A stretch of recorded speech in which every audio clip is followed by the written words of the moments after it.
Hello, just letting you know that a couple of the panelists have contacted me saying they're having difficulty getting into the Zoom. Hi, yeah, I will let them know immediately. Thank you very much for letting us know. Is there a problem with the link?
Hello, everyone. Good evening or morning, depending on where you're in the world currently. Welcome back to the Here in Santiago afternoon sessions, which we will present the panel titled Antarctic Arts Residence 2. And we are pleased to welcome our speakers, Adele Jackson, Elizabeth Lean, Carolyn Philpott, Patrick Shepard, and Andrea Juan. We would like to remind you that this panel lasts or has a duration of 60 minutes. These can be distributed however you like between our speakers, including the time for questions. We kindly ask everyone then to be mindful of the schedule so we can keep the program in track and so that no one speaks less than anybody else. Thank you very much. May now start if you wish.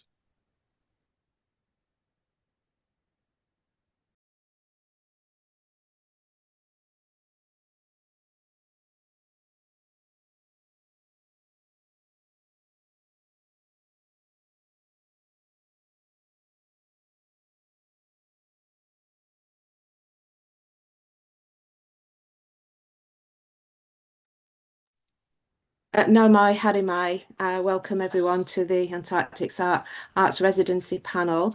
Hopefully you can see the shared screen. Caroline, could you give me a thumbs up if you could see that okay, please? Excellent. My name's Adele Jackson. I'll be chairing the session. I'm speaking to you from Aotearoa, New Zealand, where I'd like to acknowledge the Ngātai Ngāi Tahu as the mana whenua. I'd like to acknowledge Ngāi Tahu as the mana whenua of the place that I live and work. Just to briefly introduce myself, I'm an artist and a human history curator with a specialism in Antarctic art and Antarctic cultural history at Canterbury Museum. And I hold a postdoctoral adjunct research position with the University of Tasmania, hosted at the University of Canterbury, which is where I work on Creative Antarctica, Australian artists and writers in the Far South research project. Just to introduce this session, this panel is the second in a series of two, with speakers associated with current and recent past Antarctic arts residencies and research projects invited to share their insights and an assessment of the opportunities and challenges that Antarctic arts residencies present. Formal Antarctic arts residencies have been part of the national Antarctic programs of several nations for several decades in some cases. Australia, New Zealand, and the United States have long-running Antarctic arts programs.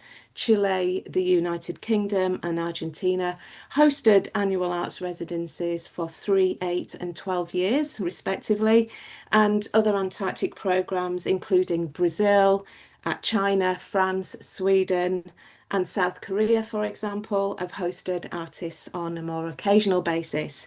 And new initiatives such as the South African pilot residency programme are starting to appear.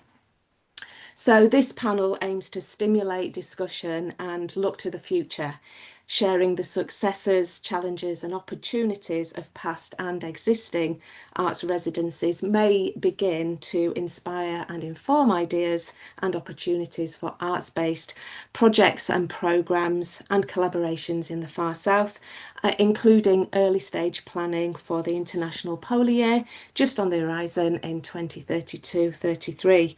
So on this panel we have 4 speakers which will speak to 3 presentations representing 3 of the Antarctic Gateway nations, Australia, Argentina and New Zealand. I'll introduce the speakers before each presentation and there will be time at the end of the 3 presentations for questions and discussions. So let's get into it. So it's very much my pleasure to introduce the first 2 speakers, which are colleagues from the University of Tasmania and co-presenting Professor Elizabeth Lean and Dr. Carolyn Philpott. Elizabeth Lean is a professor in Antarctic Studies. Excuse me, sorry, I just want to make sure that the presentation is moving forward. Okay, hopefully you can see that. So Elizabeth Lean is Professor of Antarctic Studies with degrees in both science and literature, and she uses insights of the humanities to understand how humans relate to Antarctica. She has visited Antarctica as a writer in residence, an educator and a researcher with the Australian, New Zealand and Chilean national programmes and with tour operators.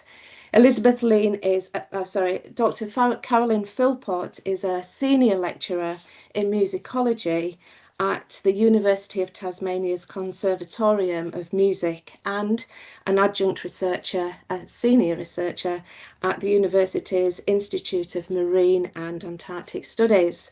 Her research interests include Australian music and intersections between music, sound, place and the environment, especially music composed in connection with Antarctica. So thank you, Elizabeth and Carolyn, and now over to you. Thanks so much, Adele. Good morning. Well, it's morning, very early morning here. Good morning or good day or good evening, everybody. It's lovely to be here. It's particularly nice to be here in this company with Adele and Carolyn and Andrea and Patrick for this panel. I'm speaking to you from Nipaluna, Hobart in Lutruwita, Tasmania. These are the traditional lands of the Muwinina people and more broadly the Palawa people. And the Palawa as a community have had a longer relationship with the Antarctic and Southern Ocean region, jutting onto it as they do, than any other community in the world alive today. So I acknowledge them with deep respect. So Carolyn and I are going to talk to you about Australian artists and writers in the Far South, and particularly the arts residency that's offered by the Australian Antarctic program. And we're doing so on behalf of the Creative Antarctica research team. This is a Creative Antarctica is a project that's been going for about 3 years now, funded by the Australian Research Council, looking at the really rich history of Australian artists and writers in Antarctica, bringing their works together, analysing, synthesising and promoting those works. Only the hardiest members of the team are up at 6 a.m. here in Tasmania. We've got me and Carolyn and Adele, and I think we've got Annalise Rees as well, who is the coordinator of the Australian Antarctic Program's arts residency, so she may want to jump in at some point as well. Thanks, Adele. Let's move on. Okay, so just a few fun facts that I'll start off with about Australian artists and writers in Antarctica. Our research has indicated that probably the first Australian, in this case, writer to travel to the Antarctic region. And when we say writers and artists, we're talking about people who have essentially professional practice here. Obviously, a lot of people write on the side or do art in some form, but professional writer, was the colonial poet Henry Kendall in the mid-1950s. He travelled on whaling ships to Kerguelen and probably down into the Antarctic region. And then one of the most famous Australian artists to go to Antarctica was, of course, the photographer Frank Hurley in the heroic era with Shackleton and with Mawson. You might not have heard, though, of Osmar White, a writer who travelled with the Australian program as early as the IGY, International Geophysical Year, back in 1957 and 8. The first female artist to travel to Antarctica, who was an Australian, was really quite early I haven't got it there, but it's 1961, I believe, the painter Nell Law, who I think was also the first Australian woman to go to Antarctica. Plenty of writers went to Antarctica, and artists, with other national programs and the Australian program. For example, in the early 1960s, the painter Sidney Nolan, one of our most famous painters in Australia, and you can see one of his images there on the right, with the writer Alan Moorhead. And in fact, Australian artists and writers have travelled to Antarctica in a whole lot of different ways, including tourism, private expeditions, NGOs, universities, heritage organisations, all kinds of ways. And we've counted 143 of them in total. There may be more, and 36 of those have visited multiple times. Thanks, Adele. So then if we look at the, this is unfolding itself by itself, that's fine. If we look at the history of the Australian Antarctic Arts program, now known as the Arts Fellowship, that began as in a sense, as I mentioned, when artists travelled opportunistically with the program from the IGY, but then it began to solidify in the mid-1980s when the Australian Antarctic Division worked with the Australia Council to send 3 artists in one go to Antarctica, which was so successful that it catalysed a more structured program called the Antarctic Humanities Program at that time. That was the early 1990s, which then became more formal from about 1996.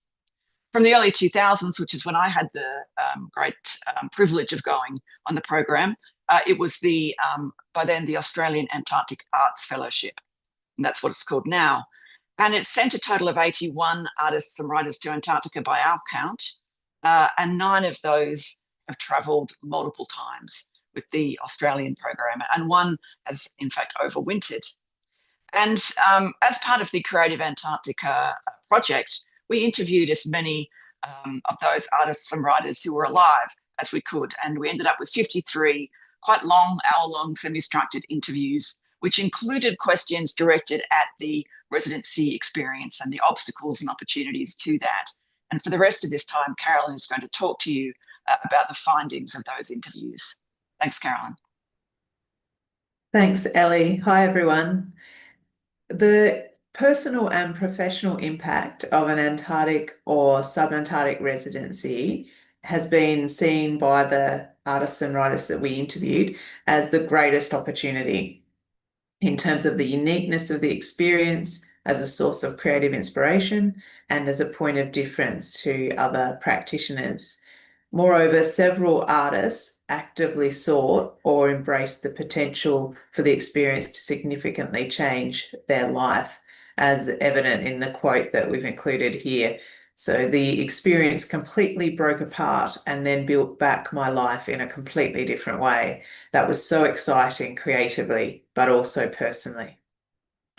Competition for opportunities, such as the quote at the bottom of this slide, and financial considerations have been identified as the greatest obstacles.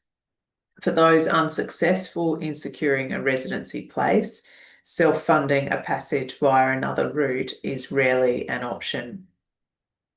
The next slide, please, Adele. Interactions with and support of other people in Antarctica are the greatest factors that enhance artists' experiences. Good relations create a motivating environment. The knowledge and skills within a diverse team are a source of information and also inspiration. And in an even more practical way, other people enable visits to locations that would be otherwise out of bounds. So as one of the artists we interviewed commented, without those people, I could not have done what I did. They were instrumental in supporting me, in getting me out onto the ice, getting me into some remote bases. We've included a couple of other quotes there. So from our interviews, we've come up with some preliminary recommendations. So time factors have the greatest positive or negative impact on artists' work. Extended time in the field significantly contributes to artists' research.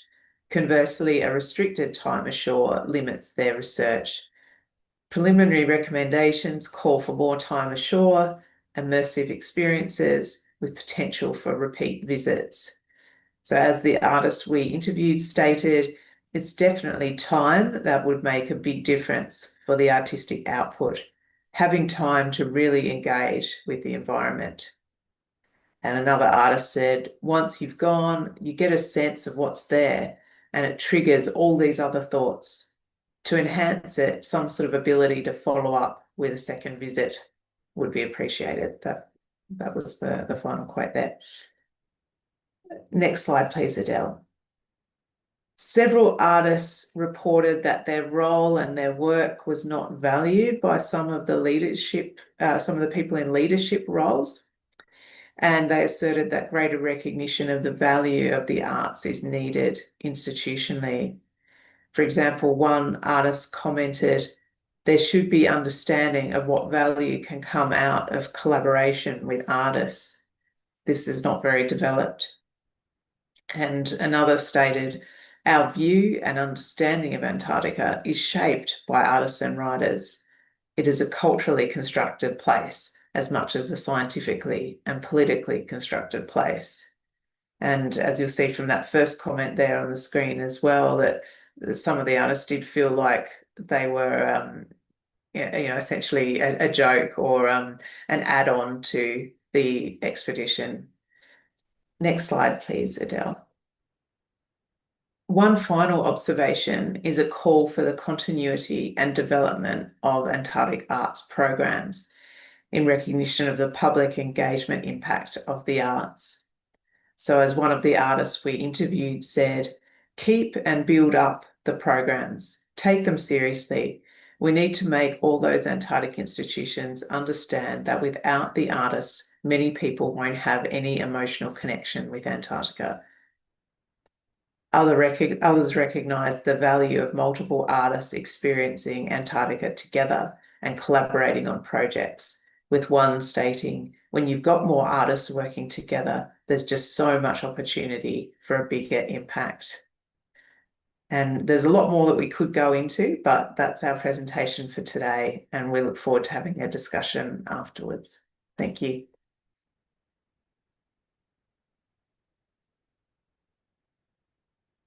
Adele, you're on mute, I'm afraid. It catches me every time. Yeah, thank you, Ellie, and thank you, Caroline. It's now my great pleasure to introduce Andrea Juan. Andrea is a visual artist, a professor of art, and a curator.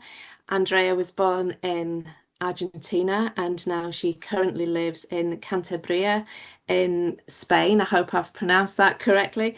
And Andrea is the founder of Surpolar, which is an international network of artists. And between 2005 to 2016, Andrea was the head of cultural projects for the National Argentine Antarctic Program. Over to you, Andrea.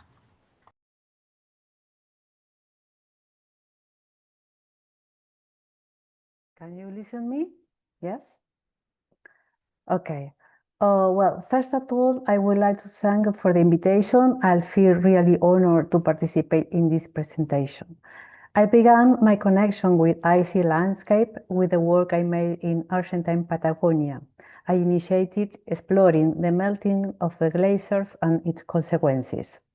I contacted the Argentine National Antarctic Office to ask the DNA to ask them about creating art on the Antarctic Peninsula based on the studies that Argentine scientists had been conducting on climate change.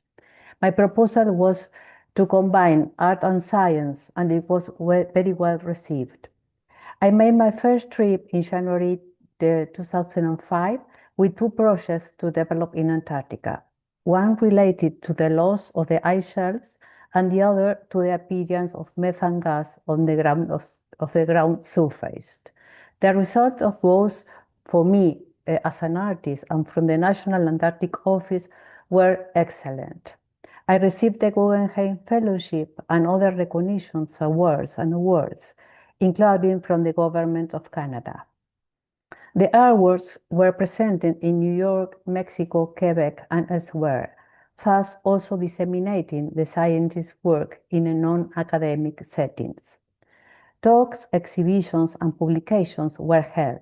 The scientists were pleasantly surprised by the spreading and the reach of their work among a mass audience. The goal was never to illustrate their work, but rather to provide an aesthetic interpretation of them. All of this led the Antarctic Office to suggest that I continue my artistic activity and include it as another area of research. For the next 10 years, I continued developing my artwork, which addresses the effects of the climate change. Each campaign was a different project based on different scientific investigations. At the same time, I interact with other artists who had worked at the Antarctic bases in other countries, including Australia, New Zealand, and the United States. I founded Surpolar Art Collective in 2005, generating exhibition, talks, and disseminating artists' work. Our first direct international collaboration was with Canada, incorporating artists who had worked in the Arctic. After the wonderful experience of my first Antarctic campaign and this initial contact with the artists who work in the extreme latitudes, I propose the National Antarctic Office that continue our artistic research and open an international cooperation program and create an artist residency in Antarctica, open to all the artists. In this way, the artists participating in the artist residency in Antarctica would become part of the Surpolar Collective, and their work would be exhibited in their home countries, disseminating Antarctic values through art. The program was approved and received support from the Argentine Ministry of Foreign Affairs and the National University of 3 de Febrero, where I have been a professor of art for 20 years. Thus, we began the program, opening the call worldwide and receiving artist proposals, which were then analyzed each year by the various juries that select the artists who travel to Antarctica.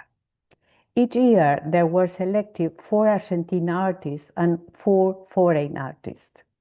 To my knowledge, the Antarctic Art Residency held in the Argentine bases was the only international cooperation project welcoming artists from Argentina and from other latitudes.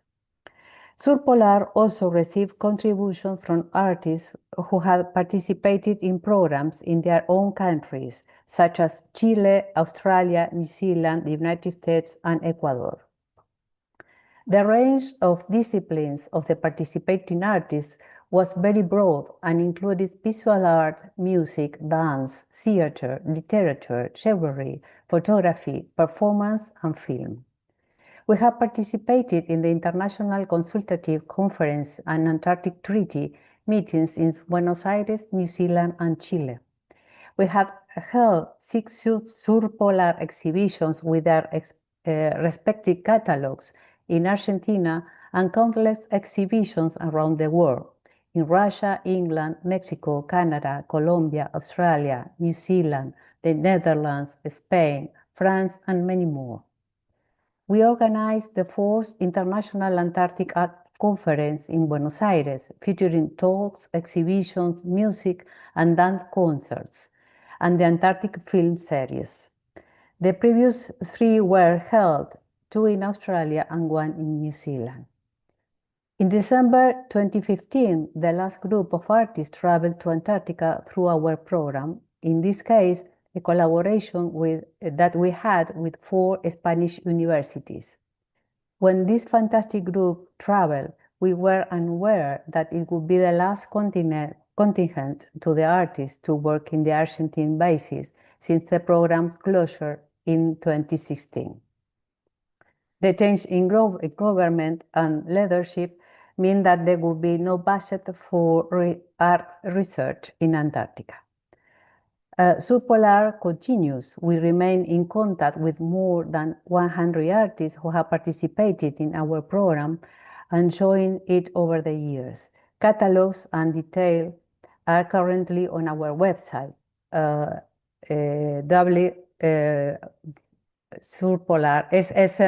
smproart.com, sorry.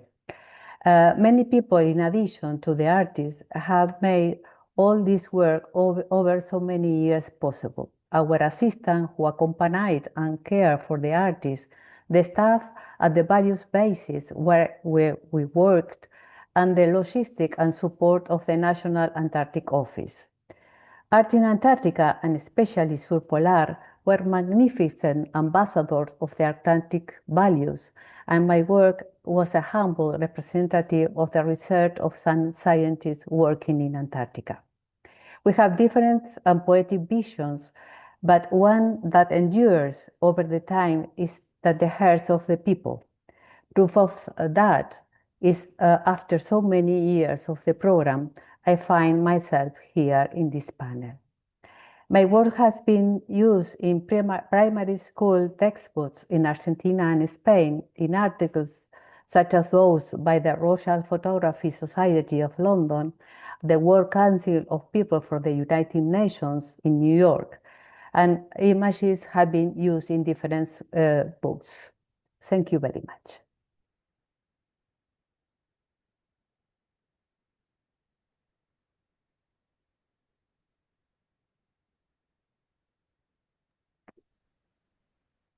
Thank you, Andrea, and thank you. It's now my pleasure to introduce the final presenter in the panel, Dr. Patrick Sheppard. Patrick is a well-known composer, conductor, performer and educator, and serves as an associate professor in the Faculty of Education at the University of Canterbury. He is the government appointee for the Institute of Registered Music Teachers and a committee member of the Australia and New Zealand Association for Research in Music Education. Patrick is an honorary Antarctic Arts Fellow, having travelled to Antarctica in both 2004 and 2016. In 2023, Patrick edited and published Artists in Antarctica through Massey University Press, which has been described as a sumptuous book exploring artworks and stories of New Zealand artists and writers influenced by their Antarctic expeditions. So now over to you, Patrick. Koto, no mai harimai no. Thank you for that introduction, Adele.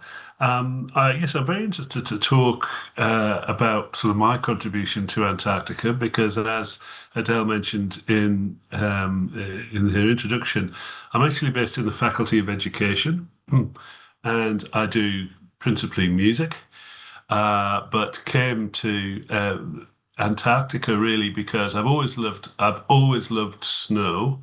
Coming from the north of England, I always loved the quality of light that you got on a snow day, and it always was a source of wonder. It was also nice because it made my garden look like everybody else's. But I've always loved that, and so of course going to Antarctica, a world of ice and snow. And so a colleague of mine, Chris Cree Brown, he went in the early 2000s.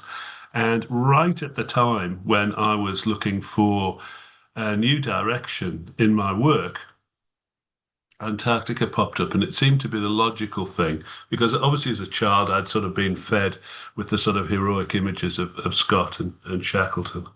And so it seemed a logical thing to apply for that, because at that time the colleges of education, which is where I was actually based, were actually merging with the universities, as I believe they did in Australia as well.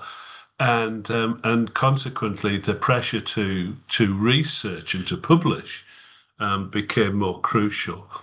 And so this seemed to me an ideal way to develop my sort of research stream and to also do something that was really rather adventurous and wonderful, and to develop not only my artistic side but also the research side. Next slide, please, Adele. So the program in New Zealand very much tracks what Elizabeth, what you said about the Australia program, that pretty much we started doing things informally in the 50s with the likes of our wonderful artist Peter McIntyre, Maurice Conley, who was an RNZAF photographer, and Austin Deans, another well-known artist, who went on a kind of informal basis several times to Antarctica. And then we had an official program put in place between 1997 and 2007. It became sort of open to more people after that. It became more community engagement. And of course, the advent of COVID meant it was put on ice, no pun intended, for a couple of years. But of course, the issue there is that there's now pressure because of the backlog of the science schedules, as opposed to sending artists down there as well. But yes, so now anybody can apply for those community engagement programs, which I think is a negative, because obviously when it's just specifically artists, there are things that we understand that are particular to being an artist down in Antarctica. So first of all, I went down there as part of the education and arts program, and then the second time I went down in my role as a lecturer with Gateway Antarctica. And the two visits were quite different because obviously my roles were quite different as well. But I consider myself very fortunate that I've been down twice.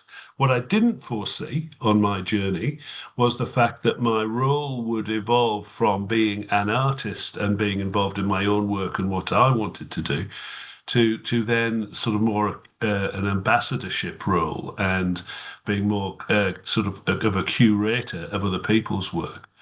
And so therefore the book, the cover you can see on the right of the slide, I was approached by Massey University. I'd wanted to do something like that, and I had actually talked with Antarctica New Zealand about producing a book and getting artists together, but it had never quite eventuated. And I think in the way that a project, and I'm sure you can all identify with this, a project has its time, that you can want to do something, but various things mean that you can't do it at a certain time, and then suddenly the clouds move and you have a sort of clear run at things. And it was with this, because they obviously knew I wanted to do this. Antarctic New Zealand obviously knew about me and the sort of overtures I'd been making to them. And they approached me. And so next slide, Adele, please. And so that's what it looks like. There's a brief blurb about it, and generally, the reviews have been very good. We wanted the book itself to have wonderful pictures and not have just pictures of penguins, because what the world needs now is not more pictures of penguins, however lovely they are. But we wanted to delve deeper, and obviously with the Antarctic community, we wanted there to be some meat in there and things that they could discover and talk about and think about that were different from the usual kind of coffee table books. Okay, next slide. So New Zealand has sent people to the ice, well over 100 people. We can quantify them through the program, through Antarctic New Zealand, but also at the University of Canterbury, where I do teach in Gateway Antarctica. that there's a program there, the Postgraduate Certificate in Antarctic Studies, and we've sent a lot of artists down there, but in the capacity of studying in a postgraduate course. But a number of artists have gone down as part of that. So in doing the book, we decided to ring fence it to people who'd been down as part of Antarctica and New Zealand, just because logistically it was probably going to be a bit tricky to involve other people. And so the idea behind it was to showcase and celebrate creative works, when I say Antarctic New Zealand. It wasn't specifically designed to tie in with the 2022, the 25th year of Antarctic New Zealand various programs. It just missed it by a few months. But it was a nice way, I felt, to draw a line under the programs to date.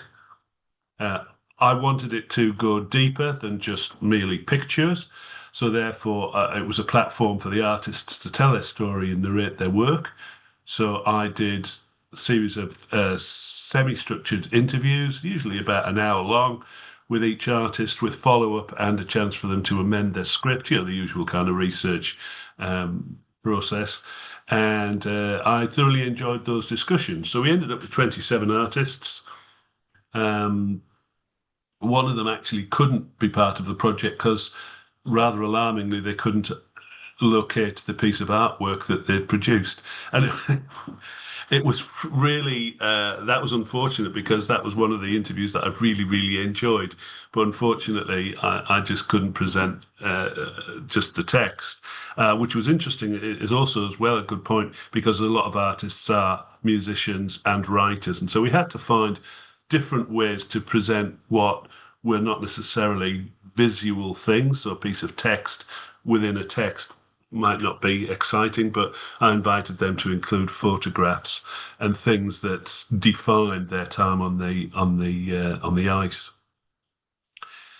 And the book allows New Zealanders to enjoy high quality artworks, which is all part of the strategy of Antarctic New Zealand's, the stated strategies of the programs, to present high quality artworks to New Zealanders that represent our relationship with Antarctica. And obviously the Maori people have a strong relation to Antarctica as it's part of our land. I wanted it to stimulate, inform and educate. I made sure that while we had beautiful images, there would be a historical commentary. And so I enrolled Adele, who graciously accepted to write a wonderful chapter that sort of contextualized all of that and provided an extension of her PhD, actually, which was to actually look at the value and the axiology of the research happening in Antarctica and all of that, which I was very grateful for. I enjoyed particularly talking to fellow artists and to examine their arts practice, because that's where my research is headed, to look at, and I've done a lot more on sort of autoethnology, looking at my own thoughts and how I do things. But it was also lovely to talk to fellow artists and find out just how they think. It also allowed me to draw my thoughts into one place, because, as you can imagine, being involved in the Faculty of Education, being a musician, so I'm not involved in the School of Music. I've always been a little bit of I've enjoyed being that outlier, the one that's sort of a little bit looking in and not quite necessarily, having a slightly different view of things, and not teaching into a Gateway Antarctica, but not physically being in Gateway Antarctica. You won't see my name on their list of tutors or anything. You can only do that for so long until you feel as if you're being pulled in 300 different directions. And so it was quite nice to actually assimilate it all and bring it into one place. And then, of course, the Life Beyond the project, which has involved public lectures and talks. I've been all around the country talking to University of the Third Age, primary schools, and doing lectures in the various different cities. And that has been a really enjoyable thing, because I feel that keeps the project going and it maintains the public attention on Antarctica. Next slide, please. So the challenge as well, apart from dealing with artists, editing any publication means having lots of moving parts. with some not moving as fast as you want them to when needed. But by and large, everybody got in behind. The contractual side of things, that was interesting. But again, Massey pretty much took most of that on board, and I just had to sign on the dotted line. But yeah, I had to read through all of that and make sure that everybody was getting a fair deal. The difficulty was not actually everybody got on board and everybody was really, really nice to deal with. But most of the issues were actually getting in touch with the artists in the first place. Some of them proved very, very difficult to get hold of. Their contact details were either not present or well out of date.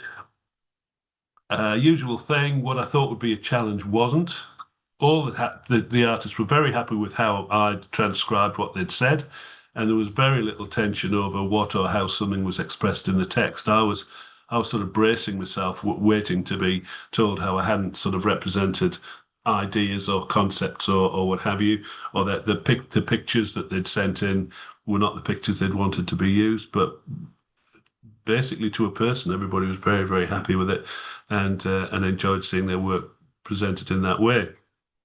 Yeah, as I said, one artist couldn't locate their work, which is interesting.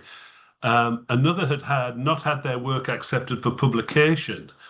So in other words, it wasn't actually out there in a public forum. So to discuss it in this way was a little odd. But basically, including the part of the manuscript in Artists in Antarctica, basically was the publication of that material. So the surprise there was finding out quite late in the piece about that one. Challenges, well, whether to broaden the scope or not. We ended up with 27, which was enough, and it's a decent sized book. Those of you who've seen it, it's a reasonable heft, but nice to fit on a coffee table and all that. And it seems to be very much in keeping with a lot of the books of its kind. And so we decided to keep two artists who'd been part of the programs offered by Antarctic New Zealand, and that turned out to work out quite nicely. I think to have done otherwise would have provided several logistical problems, not least of all around selection. And I think that had we gone wider than Antarctic New Zealand, we would have had people who would have been probably quite miffed had they not been included or what criteria I would have applied. So that made that side of things a little easier. And I think in terms of the content, some artists criticised aspects of the programs. And if I've got a minute or two, I might just say a few things about that. But I was keen that those were included because we weren't beholden to Antarctica, New Zealand, but I certainly didn't want it to be a hatchet job. But I felt that I wanted to reflect as wide a set of viewpoints as possible. So some of the criticisms were that you didn't go down for long enough, and one of the usual things. I was checking them off on your PowerPoint, Carolyn and Elizabeth. I was that applies to us as well. So not going down for long enough. I did notice a huge shift between the scientific community's attitude between going down in 2004, where it was actually quite hostile towards the artists because we were seen as taking money away from the science schedules. And then when I went down in 2016, they were all up. They were really wanted to talk, and they were really interested. And I think they've got some taste for how embedding an artist with a program, with a science project, can actually be hugely positive. So I have noticed a marked difference, but I suspect that with the bun fight that COVID has created, I think it's probably the tensions have probably resurfaced between the money having to go to science, getting science schedules back on track. So I suspect that may be the case, but not having been and not having connections with that, I don't know. But yes, misogyny was one that came out from some of the female artists, the fact that they'd had to combat misogynist attitudes and views from people down there, that they were working in quite a sexist environment. But that's not necessarily a program thing. It's more attitudinal. But and also from a program point of view, was that when our artists initially went down, they would go out into the fields daily, which is fine. By the time I went down, we just did our AFT training and then were sent out into the field and camped for 2 weeks, which is brilliant. But I didn't realise that it wasn't always like that. And of course, if you go out with other people, the cooks and the mechanics would come too. But if the cooks went, they'd have to be back like within an hour and a half to prepare the food. And so some of these artists would get to the place, they'd get off the helicopter, have a bit of a stretch, walk around, and then it was time to go back. And so that was one of the big criticisms of the early manifestations of the program. But yeah, and I think that's me, isn't it, Adele? I think that's the end of my slides. Lovely, thank you. Thank you, Patrick, and yeah, thank you to all the panelists for your presentations. We've now got time for questions and discussion. We've got about 15 minutes, so that's good. Before we get into that though, I would just like to make sure I have the chance to highlight that we have planned a workshop for next year's SCAR Open Science Conference in Oslo next year. So this will be a chance to get together in person and progress the discussion that we've started in this conference. But yeah, let's get into some questions and discussions. So I admit I haven't been keeping my eye on the chat. I should have been doing that.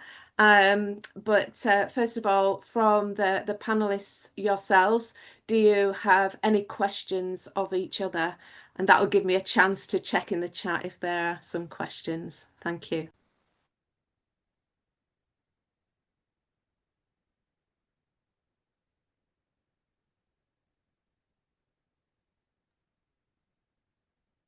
I have a Yes, question I guess, Mark, well, I guess, well, sorry. You go, Patrick. No, you go. No, I was just opening it up as just basically what panelists see as the challenges moving forward.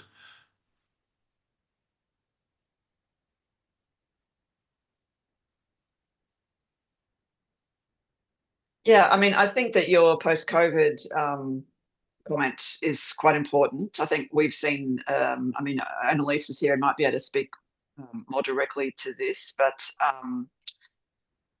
a bit of a squeeze following COVID and, the program having less capacity than usual. I mean, we've got graphs showing the number of artists who've gone, of all kinds, actually, not just with the program, who've gone to Antarctica over the years, and it peaks in the early 2000s, then it drops. And that's also the time that we saw the British program active in the early 2000s. I mean, the Argentinian one, I think Andrea was between 2005 and 16, I think he said. So there seemed to be a kind of heyday of artists in Antarctica, which also coincides with that period when you say, attitudes shifted from why are you taking a scientist's role to, yes, oh, this is really quite interesting. And I think, I feel like we've moved post that, but I'm not quite sure. I don't think it's been a continual upwards. It's been like you said, it's been a kind of scattering in a sense that, I mean, some of those programs have disappeared. We've had the kind of conflation of media and community engagement and art, which in some ways is a positive because art is a wonderful way of engaging people, but in other ways it's apples and oranges, and it tends, we have the danger of a blogger or a influencer or whatever taking the place of someone whose work could have really considerable longevity. So I think working through those questions is the challenge for the next decade or so, but happy to hear others' opinions. But I agree with your comment that it seems there was like a golden age, and that was the sweet spot, and then now there's been a fracturing, and now it's kind of up to us to kind of restructure that and make that as an effective way forward as possible, I think. One thing that we've been talking about, Adele and others, and what I would love to see is a kind of cohesion around the different national schemes. because we've all got them. Well, not all, but you know, Yes. a lot of nations have got them. We Yeah. saw that the Argentinian one was deliberately international, which is unusual.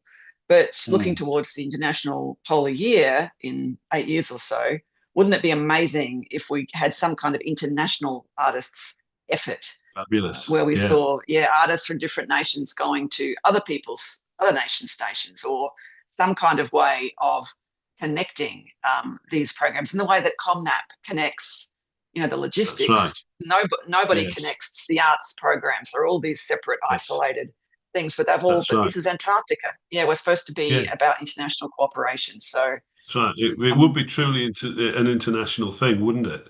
And we've all talked about how the collaborative aspect of this is part of the success of the programs, and interacting with the scientists. So that would be a good thing to work towards, I think, maybe. And the Yeah, other it's thing too, interesting. go on, Adele.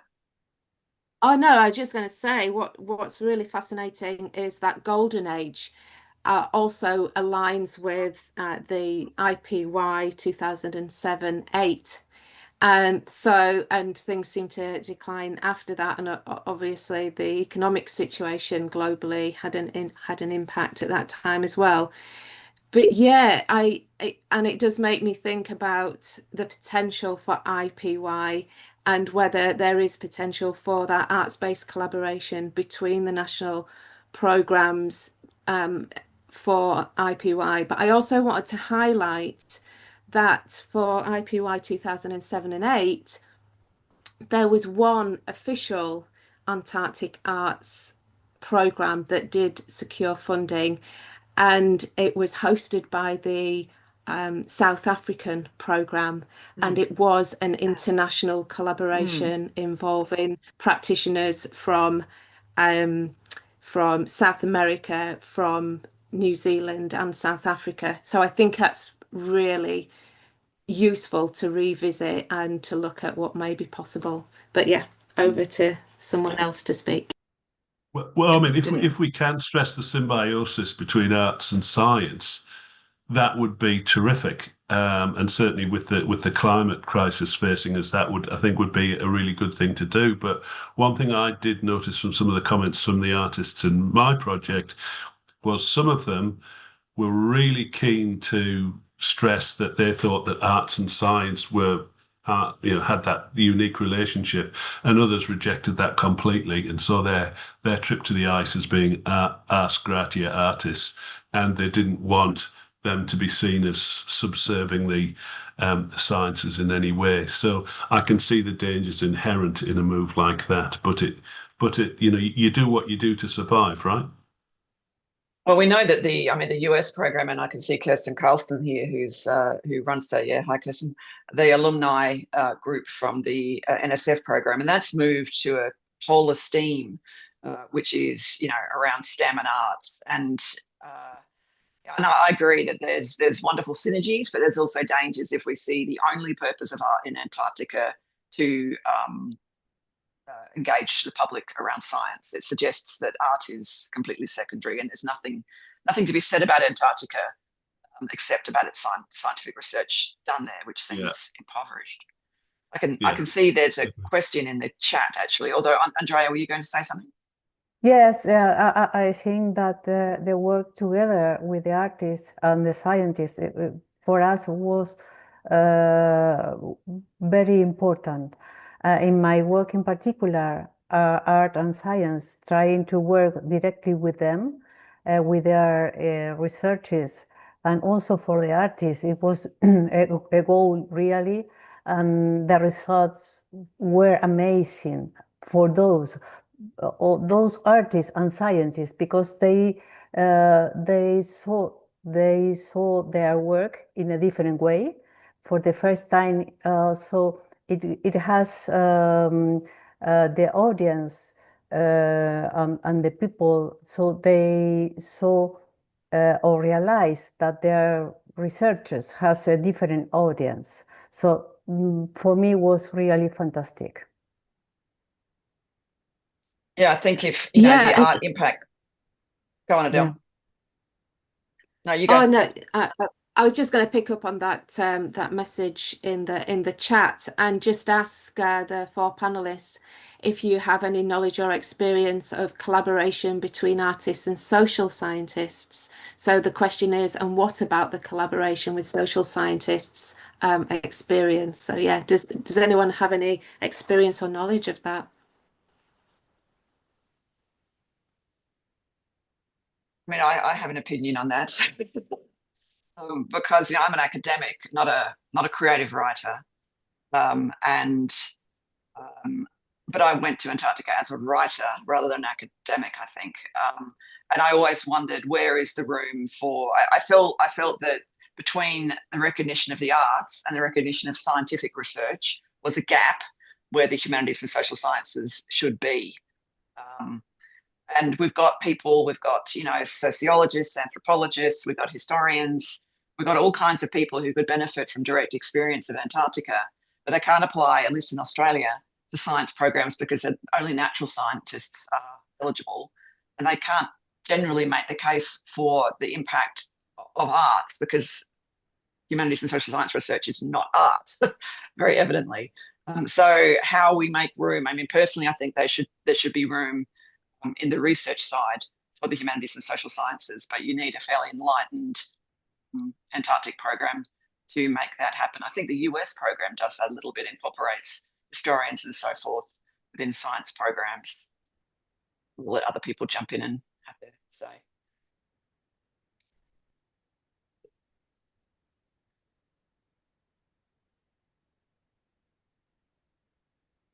There is a question on the. Sorry, in relation to your questions, we try when we have the residency to put together artists and science in relation to have an interchange and work together. So there were many artists that work with different projects, and they work together with the scientists at that time in Antarctica.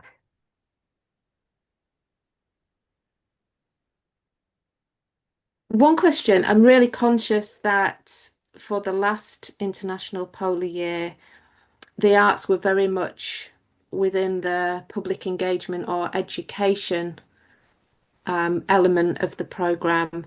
And there were far more projects in the Arctic than there were in the Antarctic. And I wondered to what extent Antarctic arts or polar arts in the IPY have to have a science or an education emphasis, or to what extent arts in their own right could or should be part of the programme. I'm just throwing that out there as a statement, and I just want to pick up on Kirsten Carlson's question in the chat, which is, were any IPY lessons learnt from 2007-8 that we for sure should carry forward and include in 32-33, and what things that were done in the last IPY that should not be repeated? Yeah, so to what extent should the science... We have 5 minutes left, so this should be the last question. So thank you very much. Okay, so rather than dominate those last 5 minutes with my own voice, I want to ask if there are any burning questions that people want to ask in this session in the last 5 minutes. If there are any questions, you can put your email and we will send these questions later to the speakers.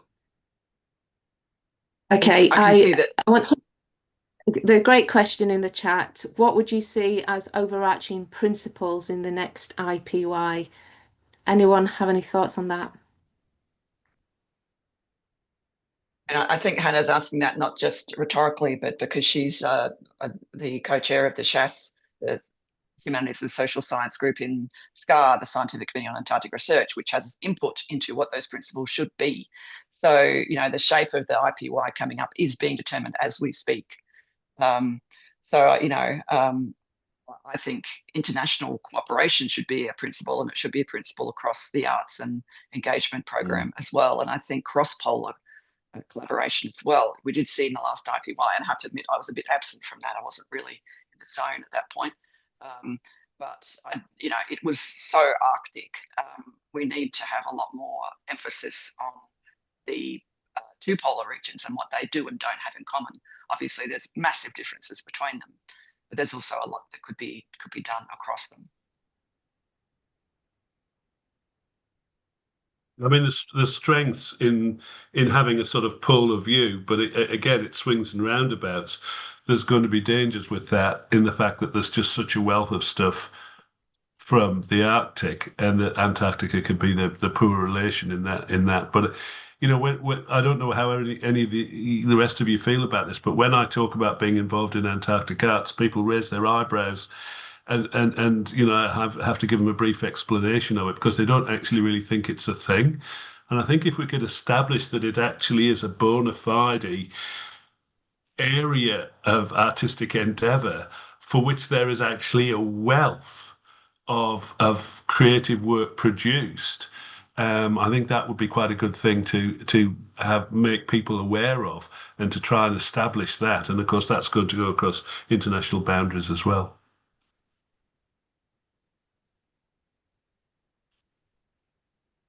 Got a last couple of minutes. I wondered from each of the programs, Australia, Argentina, looking at the previous program, were there any sort of core pillars or principles that you would like to see or recommend translated into the IPY core principles, if you will?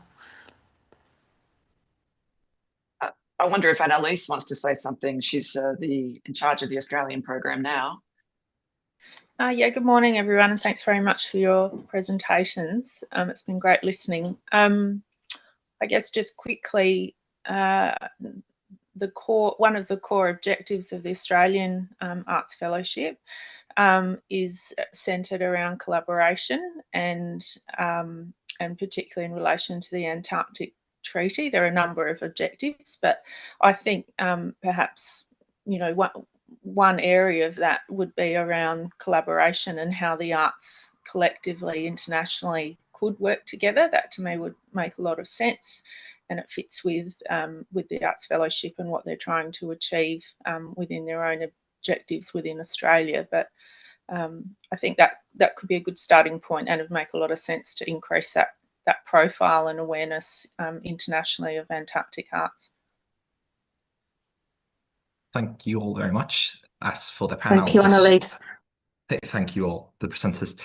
As for the panel, we need to put an end to this. So as I said through the chat, please put your emails if any questions remain unanswered, so that we can then send them, or you may contact them directly if they want to provide us with their emails.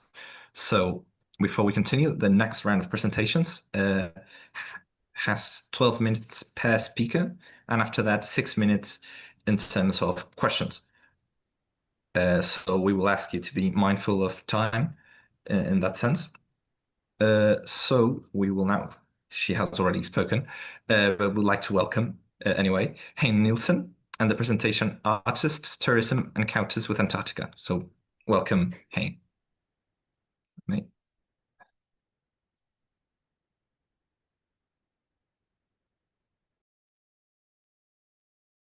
Good morning, everyone. Great to be here with you today, and great to be following on from such an interesting discussion already on this topic. Just let me find my screen for you.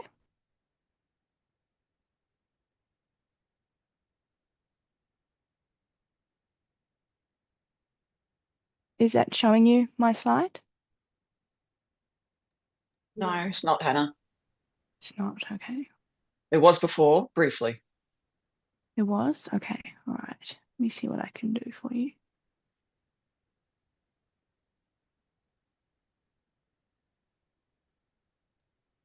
Now we can see the presentation. Now we can see it. Okay, excellent.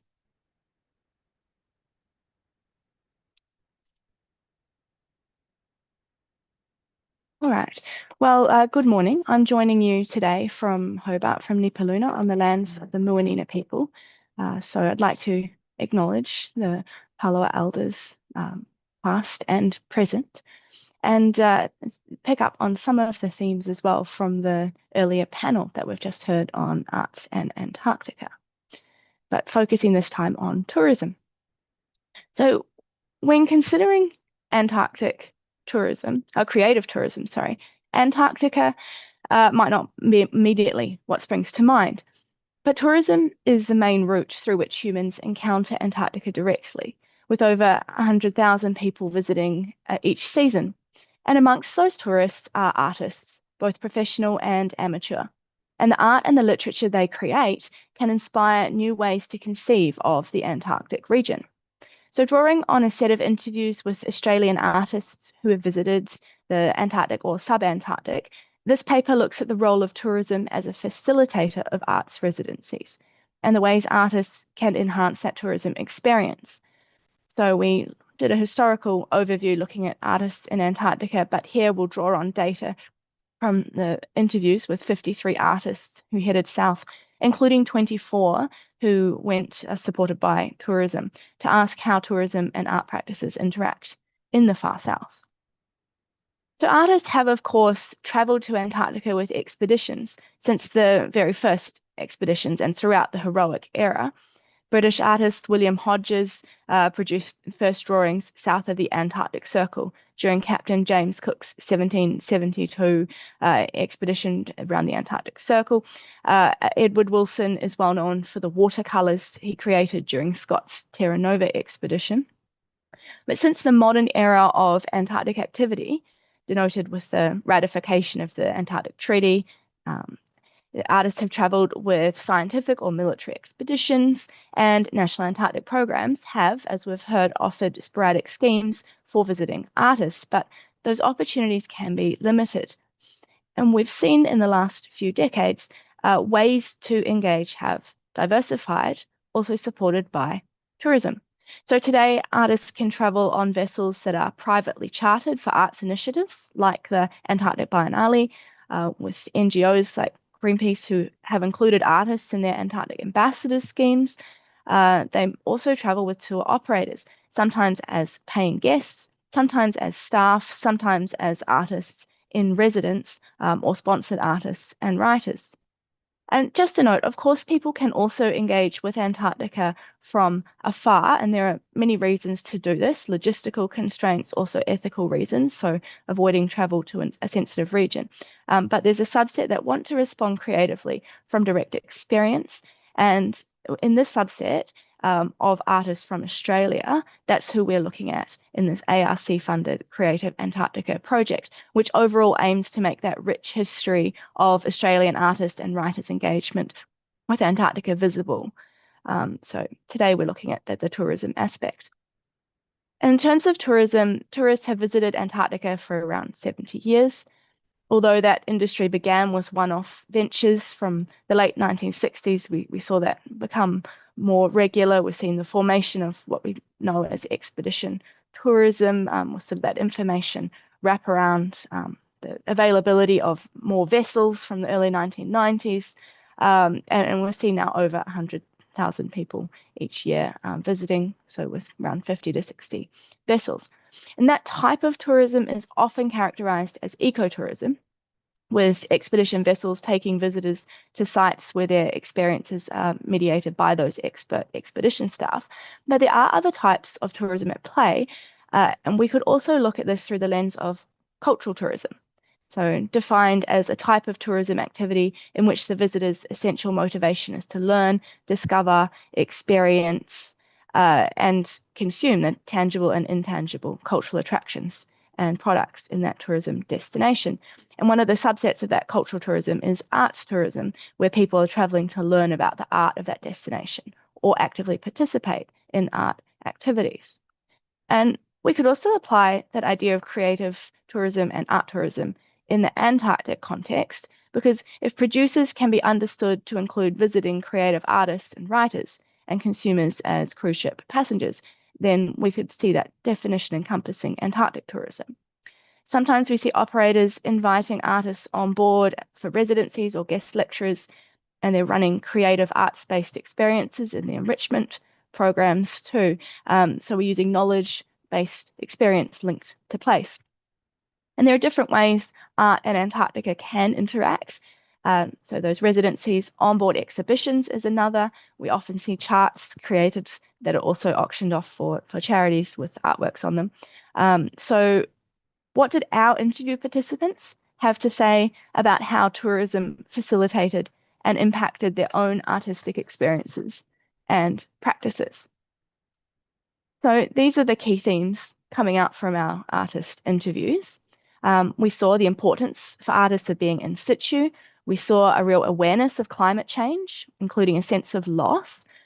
Artists as facilitators of creative tourism, the importance of time, which has already been raised, artistic responses to tourism itself, so tourism as a subject sometimes of works, the perceived hierarchy between tourism and National Antarctic Programme's arts residencies, the ongoing impact of residencies in Antarctica, and how the arts can build a connection with remote region. We're just going to look at 3 of those in more detail here today, starting with the importance of being in situ. So many of these artists emphasize the importance of that embodied experience. One writer explaining, it's always powerful being in place, while another noted, the more you understand a place, the better you can write about it. And for many, that shift in perspective carried on beyond the initial visit, with people noting, after being in Antarctica, I engaged with the story of climate change in a way that I felt like really emotionally connected to more than when I was just reading the statistics in the textbooks. And in other cases, we had people talking about site-specific works where the physical location of Antarctica is really key to the creation of meaning. So in this case, there was a projection onto melting ice, and there was no authenticity to it if that didn't happen in the Antarctic itself. So the work needed to be there. And in these cases too, we often see those themes. So for instance, of melt continuing back home. Another aspect of being in situ that came up was mention of conversations with scientists as well. When we think about enabling creative tourism, a number of artists that we interviewed were reflecting on their interaction with passengers and their role enabling that form of creative tourism on board. When recounting the origins of the Polar Arts Program, Ashley Frost recalled how the tour operator thought with the trips to the far side of Antarctica with 30-day voyage, we've got all these days at sea, maybe we should get an artist. Those sea days can often be filled with activities that include those arts workshops that can create a more meaningful and participatory experience for tourists. One artist was explaining how my job was to try and get the passengers to participate in little workshops and get them looking at the Antarctic in different ways, putting that down on paper. Some of them also talking about the process. So it doesn't matter what you're drawing. It's not about the drawing. This is, in a way, a meditation on where you actually are. So the role is facilitating connection with the place via the arts. But a flip side of the positive impact on fellow passengers could be difficulty finding time to produce their own work. We had artists noting the importance of having time set aside for Antarctic endeavours because it's a very short time to get into a real deep creative mindset, in the words of one. Another noting that an artist may be in their cabin making work or even out on location making recordings or creating work, but they're kind of interrupted for a fairly menial task. So you're kind of on call and fitting in your work amongst other duties. So setting aside dedicated time for artists without interruption is one way that we could support the creative responses of the artists that are taken on board in this tourism mode. Arts building connections was also important. So many of the artists we interviewed were acutely aware of that importance of connecting people with a place they would probably never visit. One writer reflected, I love the idea of being able to do work that will contribute to other people understanding that place. And others talk about that emotional connection with Antarctica. We've got the note that science is so important, but it's the arts really that reach out to the world and inform communities what's going on down there. And I'm not trying to convey precisely what something looked like. I'm trying to convey what that whole experience felt like, which is really something that the arts it can bring. So thinking about this concept of remote place attachment and the idea of tourists potentially as Antarctic ambassadors, if the artists are using that opportunity to enhance public awareness and care for Antarctica, they might be seen as artist ambassadors for the icy continent. In terms of impact on work, we did see across the board many ways that Antarctica could have lasting impacts, not just during the visit, but afterwards too, that could manifest in terms of subject, style, or medium. Just two examples here, talking about how a change in medium, sometimes for practical reasons, like cold affecting film, and sometimes because a longer form medium was required to respond to those experiences. So adding some essays or using some filmmaking, for instance, to get some of that aspect of change over time. If you're thinking of taking down artists to the Antarctic, that's great. There are a few key points that came out of the interviews of things that really could help to get the most out of that opportunity. So recognizing artists as knowledge creators, much like scientists, is really useful. So providing opportunities for working artists to have that professional research opportunity in the Antarctic. And in that sense, also Antarctic tourism can become a form of art enabling tourism. The artists that are supported could come back and maybe step into the ambassadorship role. Time, really important. Well, artists can reasonably be expected to help foster creative tourism by offering things like workshops to passengers.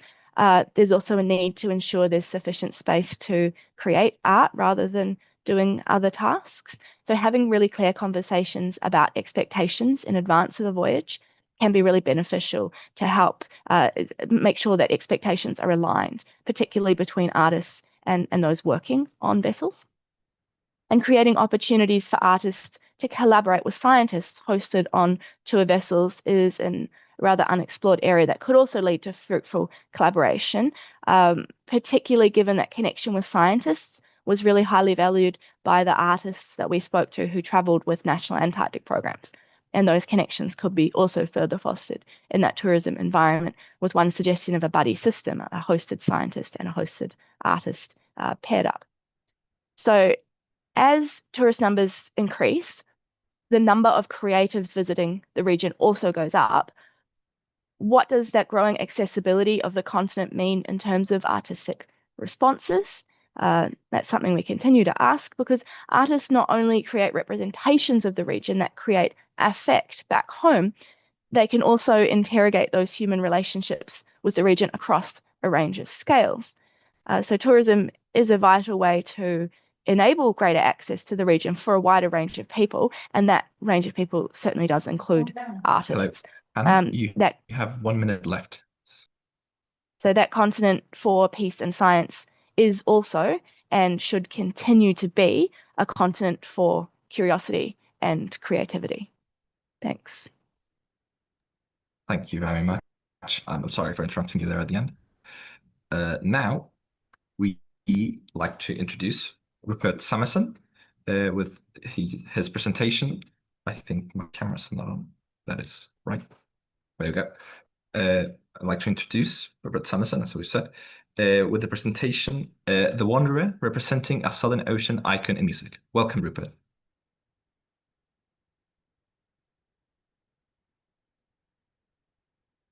I'll remind you for the moment, if there are any questions you'd like to ask, go asking them in the chat so that we can answer them at the end. Rupert, are you there? Good morning. Yes, I'm here. Great. Just give me 1 moment, please.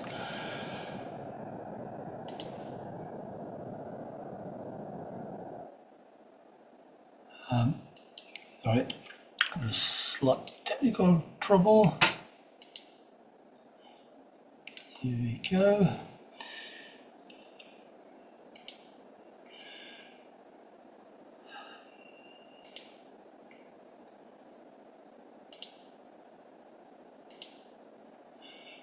Rupert, I will tell you, we can't see you in your camera. We see the background only. I don't know if that's important, but... Oh, how's that? Now we can see you, yeah. Right. Okay, let me just get the slideshow started. Right. Very good. All right. Well, good morning, everybody. Thank you all for coming, and thank you very much for the invitation to present this little story at this wonderful conference. First of all, I'd like to acknowledge the traditional owners of the land on whom I am living, which is the Ngunnawal people here in Canberra in Australia. This story is about the wandering albatross and my attempt to represent this iconic species in music. Albatrosses, and particularly the wandering albatross, has a deep-seated position in, particularly in Western culture that I'm aware of. The rhyme of the Ancient Mariner. So that's literature and art. In music, you can see the Fleetwood Mac's Albatross from 1969. There's beautiful sculpture on Horn Island at Cape Horn at the southern tip of South America in Chile, and in comedy in Monty Python. What flavour is it? I was inspired by World Albatross Day on the 19th of June, earlier this year. That was the inspiration to creating a piece of music. So I'm a shakuhachi player. Shakuhachi is a Japanese flute, and here am I playing in South Georgia and Antarctica. And a little aside about the shakuhachi, as you can see there, it's an end-blown flute. I first started to learn it almost exactly 25 years ago when I made a plastic one on a voyage to Antarctica because the bamboo one that I had previously made split. So this is my plastic one, and now I play what you might call a proper one, or several proper ones. And on several voyages to Antarctica, I've stood on deck looking at wandering albatrosses soar past, and I've tried to represent it in music, just watching the albatross and trying to represent it. But I've kept finding that what I was representing were my own thoughts, not the albatross. The albatross is almost doesn't do anything. The flight is so efficient, it just soars. It hardly flaps its wings. It just soars beautifully on the wind, soaring over the waves. Last year I was at the Australian Antarctic Research Conference, and I presented a poster, and opposite me was somebody presenting a poster on using DNA to identify seabird bycatch, and actually using DNA from albatrosses. So Andrea Polonikovsky very kindly provided me with a segment of DNA from a wandering albatross. So this is it's just a very small segment of it. So this is it here, and as you can see, or as you may know, DNA comprises 4 bases: C, A, G, and T. So C, A, and G are musical notes, but what do we do about T? So it's actually quite easy to I just go up the alphabet: A, B, C, D, E, F, G, and then H, I, J, K, L, M, N, O, P, Q, R, S, T. You keep repeating A to G, and you come up with F. So T equals F. So A equals A, and in shakuhachi notation, that's a ya-meri. C equals C, that's a fu. G equals G, which is an E, and T equals F now, which is a Fu.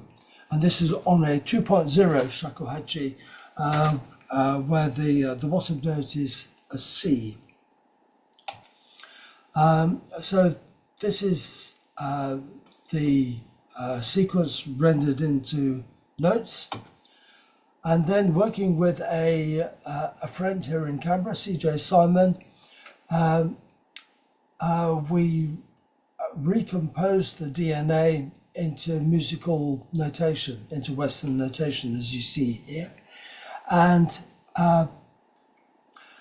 we've retained faithful to the bases, to the DNA, but we've introduced tempo in order to make it more musical and pleasant to listen to. Otherwise, it tends to sound a bit robotic. As a shakuhachi player, I find it difficult to play Western notation on a shakuhachi, so I rewrote it into shakuhachi notation here. These are my notes, so it's a bit sort of scribbly and messy, but that's what I played. And then I uploaded it to SoundCloud, and there is the link at the bottom if anyone wants to listen to it, and I'll repeat the link at the end. And a friend, Lisa Roberts, who many of you know, created an animated version on YouTube. And here is a link to the YouTube version. And now we're going to try and play some of it. And so let's see if this works.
Yeah, Rupert, I think we are not listening to the instrument. I don't know if it's something with the way you're presenting. Oh, I think you okay. muted. Right. I thought it was a problem with my audio. Right. Can anyone else hear it? I think not. Looking at chat. Okay. All right. That's a shame, because I was sitting here listening to it and enjoying it. And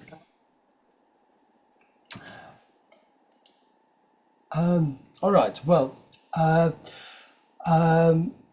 in that case, there are the links again. So actually, maybe I can put them in the chat. How about that? All right. Well, many thanks to Andrea Polonowski, I beg your pardon, and Leona Suter at the Antarctica Division for helping provide the DNA, CJ Simon, who recomposed it, Lisa Roberts, and Ruth Erickson at CSIRO, who helped load it onto YouTube, and my wife Janet for putting up with me. That's it. Thank you very much for listening, and I hope you enjoy the music. I'll put the links in the chat in a sec. Does anybody have any questions? Yes, thank you very much. With that, also we'll open questions. There is a question that I assume was made for Hannah by Pia Galvez, which is in the chat. For the moment, while she answers, we will wait if there are any questions for Rupert. Thank you very much. Sure, thanks very much for that question, which was, do scientists see arts tourism as an unwanted plague? What are their thoughts and complaints? So in this particular project, we were talking with artists. So that's the Creative Antarctica project. So talking about their experiences.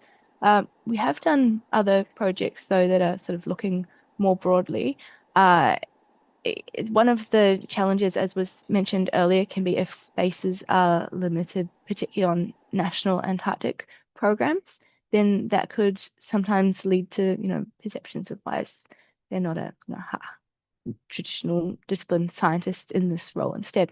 We haven't seen that so much within the arts. What we have seen within the tourism is that the vessels are being used as ships of opportunity to gather data for various scientific projects, as well as hosting these artists. So it's more like additional ways to get down to these regions that are very difficult to reach.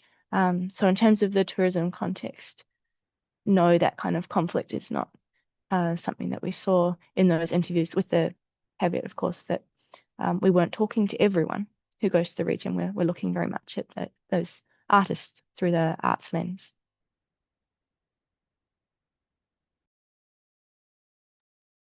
Thank you very much, Hannah.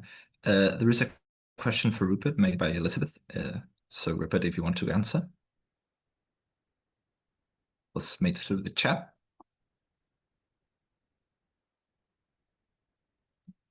Make it myself if that's easier, Rupert. Yeah, if you want to go ahead. Yeah. So look, I was interested. Yeah, it's a really interesting idea. I'm sorry we couldn't hear it. But at the start, you said that you wanted to represent the bird, but you felt like your own thoughts were getting in the way, and then you moved to working with genetic data. But in what sense is that a closer or more immediate or less mediated representation of an albatross, in the sense that there's a heck of a lot of human thought that's gone between the bird and, we've got Crick and Watson, we've got everybody in between the bird and you in that sense. So just interested in your thoughts on that.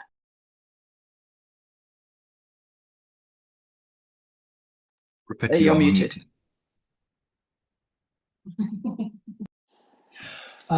Yeah, we got the names cyanine, thymine, guanine, etc. I guess that no, I mean, I totally understand that, but it's an attempt. I mean, it's just an attempt. I'm just trying to bring the albatross to the fore, rather than just me. I don't think I could put it any simpler than that. So I'm not sure if that's satisfying, but that was what I was trying to do. Yeah, that makes sense. Thank you.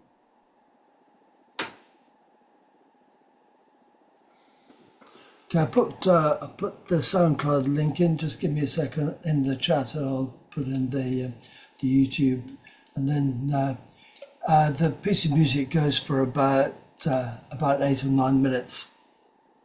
Thank you very much. There is one last question made by Adele in the chat, in case you want to answer it.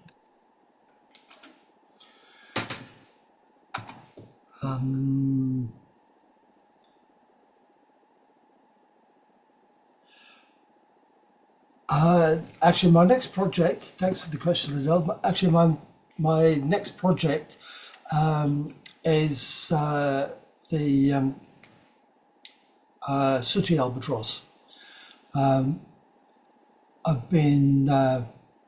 seen them many times, and seen video of pairs of sooty albatrosses soaring around together, and with the beak snapping at the nest site. I think that looks particularly beautiful, and I think that by composing 2 instruments combined, I think I think hopefully we'll come up with something really beautiful. But since I have the floor, and with the chair's permission, I'll just say that so far this piece of music has been listened to a total of 373 times as of last night.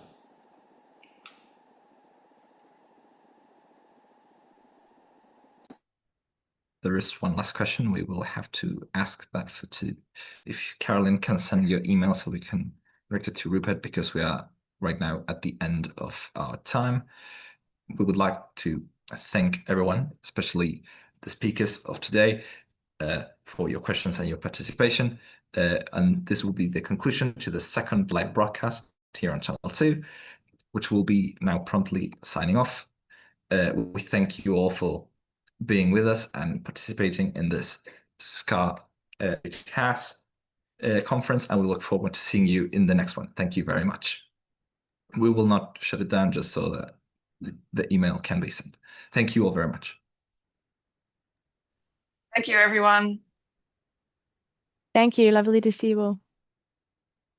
Thank you. Thank you.